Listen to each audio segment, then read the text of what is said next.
Fala pessoal, eu sou o professor Basílio e eu quero apresentar para vocês uma aula sobre a crise do mundo medieval, neste período que nós podemos definir como a Baixa Idade Média. Um período que vai do século XI até o século XV. O momento em que aquele mundo feudal começa lentamente a se transformar e vamos ver algumas coisas que são presentes até nos nossos dias. É muito importante a gente relembrar que aquele mundo da Alta Idade Média, do feudalismo, era marcado pela fragmentação, pelo isolamento e pelas invasões de povos não cristãos. Mas, por volta do século XI, as invasões cessam. Se existe menos guerra, a população começa a crescer. E a população vai crescendo, e a população começa a produzir mais comida, e vai crescendo mais, e vai crescendo mais. A Europa Ocidental está crescendo e crescendo e crescendo. O número de servos cresce. E isso vai nos trazer um problema. Que problema é esse? Nós temos mais camponeses do que terra para cultivar. Então o senhor feudal, então o nobre, vai virar para algum servo e vai falar: meu amigo, vaza da minha terra, não tem espaço para você aqui. Esta pessoa então vai buscar sobreviver de alguma forma, vai para o vilarejo, vai para a vila e vai buscar fazer alguma coisa para sobreviver. Talvez se torne um artesão, talvez pegue algumas coisas aqui e acolá para comprar e revender. Alguns servos expulsos do feudo estão buscando fontes de sobrevivência. Mas não só os servos começam a crescer, os nobres também. E a função do nobre nessa sociedade é fazer guerra. Só que se não tem mais guerra, o nobre vai brigar com quem? Vai brigar entre si. Os próprios cristãos começam a brigar entre si, fazer guerra por causa de tudo. Então o Papa, a autoridade máxima nesse mundo cristão, vai virar e falar o seguinte: todo reino que contra si mesmo luta se enfraquece. Por que nós não pegamos as nossas forças e nós não atacamos o inimigo? Perceba, muitas vezes a religião vai tratar aquele que é diferente, não como um diferente, mas como um inimigo. Perceba, isso vai trazer problema.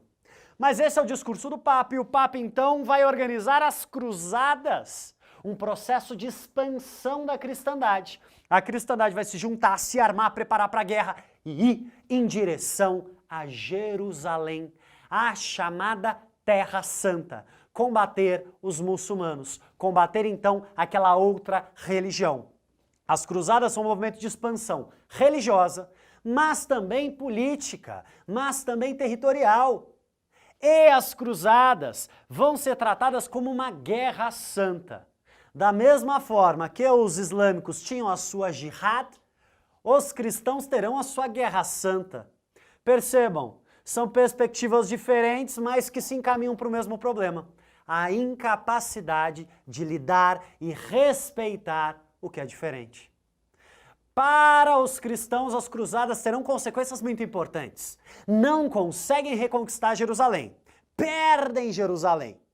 Mas, chegando lá naquela região, eles têm contato com produtos muito valiosos, as chamadas especiarias, produtos caros, produtos de alto valor agregado. E os cruzados, aqueles soldados, voltam para a Europa com aqueles produtos caros e valiosos. Sabe o que começa a acontecer depois das cruzadas? Um processo de renascimento do comércio. O comércio das especiarias vai reativar as redes comerciais europeias. Então lembra daquele servo que foi expulso do feudo? Ele antes comercializava trigo, leite, roupa. Mas agora ele vai começar a comercializar produtos mais valiosos. Pimenta, porcelana, seda, produtos que a Europa Ocidental já não tinha contato há séculos. Sabe o que está nascendo? Nas cidades medievais, uma nova forma de viver. Uma forma de viver por meio do comércio. Esse servo ele não tem valor nessa sociedade, porque ele não nasceu nobre. Ele não tem sangue visto como um sangue nobre. Então, se ele nunca vai ser, ele vai buscar ter e ter de forma incessante. Este comerciante vai começar a se pautar pelo acúmulo. Este comerciante vai buscar comercializar e acumular cada vez mais. Esse comerciante vai buscar usar a sua racionalidade para estabelecer relações comerciais. Quanto é que um saco de trigo vale em potes de leite?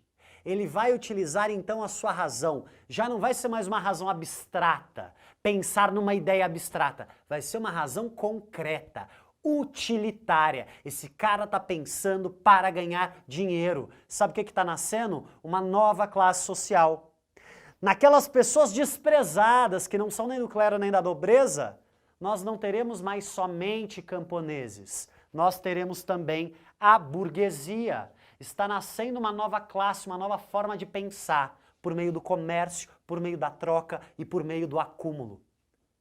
O mundo europeu está em expansão, crescimento, comércio, racionalidade. Grandes igrejas são construídas nas cidades. A burguesia financia grandes igrejas. As igrejas são manifestação do seu poder. Eu tenho muito dinheiro, eu vou construir a igreja mais bela da cidade. Para quê? Para alcançar o meu lugar no céu, mas para mostrar também o meu poder, a minha condição econômica.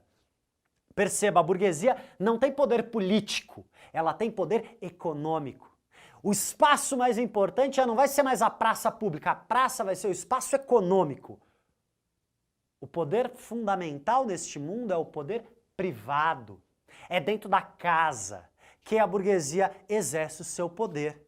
A cidade já não vai ser mais um centro político, mas um centro econômico, um centro de acumulação de riquezas.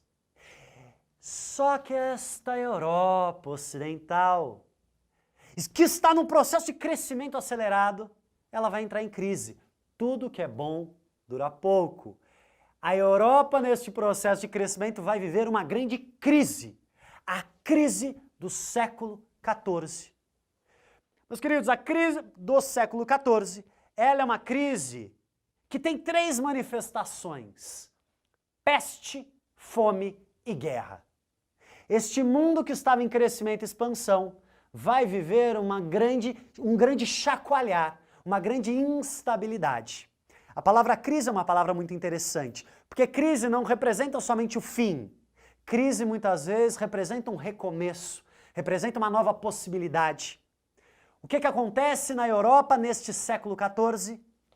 Peste negra, peste bubônica, uma doença, uma epidemia que se alastra para as pessoas por meio da pulga dos ratos. Essa doença faz com que 1/3 da população europeia morra. As pessoas ainda não conhecem medidas sanitárias, as pessoas ainda não conhecem distanciamento social. Então, portanto, elas desrespeitam estas determinações que ainda não existem. A peste negra mata milhões de pessoas na Europa. Mata muitos nobres, mata muitos burgueses e mata milhões de camponeses. E com isso, sabe o que vai acontecer? Fome. A fome vai se alastrar pela Europa. O clero estava falando o seguinte: sabe por quê? Que as pessoas estão morrendo? Porque as pessoas estão pecando. Só que a epidemia se alastra por toda a sociedade e até membros do clero começam a morrer. Se o clero falou que é pecado, então quer dizer que o clero também está pecando? Perceba, isso vai dar uma crise profunda na cabeça das pessoas. Se o clero morre porque Deus mandou morrer, então quer dizer que o clero pecou? Isso vai gerar uma crise muito profunda, que vai lá na frente culminar com a Reforma Protestante. Mas perceba, peste, fome e claramente guerra. Com a morte imensa dos servos, os senhores, os proprietários de terras tiveram uma perda imensa nos seus rendimentos. Então o que eles fizeram? Será que diante de uma pandemia eles foram compreensivos com os trabalhadores? Não. Na verdade, eles falaram, morreu metade da sua família, então agora trabalha o dobro. Houve uma ampliação na exploração desses camponeses.